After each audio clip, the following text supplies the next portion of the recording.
in many cases, I'm talking about, and you talk about this in your book, like how things like evictions happen. Yeah. All of this happens, and you talk about a fire that is really like, there's a lot. There's a lot of stuff that happens. Do you want me to get into that story of Please. displacement? Yeah. So it's one thing to talk about this era as like, oh, the abstraction of finance, right? Money's moving all around. Big shots are wearing suspenders. It's very easy to talk about this in abstract terms of like corporate raiders and takeovers. Great. You can see the numbers and you're like, wow, there were a lot of mergers.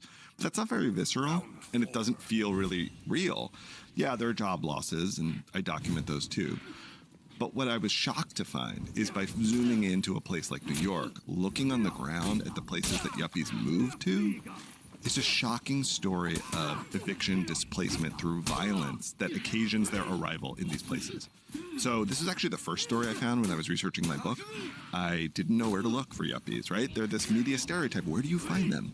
And I got great advice from a senior scholar who said, Dylan, you got to sit down with the census. Like, look at those charts. And this is what always happens to historians is someone says, unfortunately, it is census time. Unfortunately, it's boring.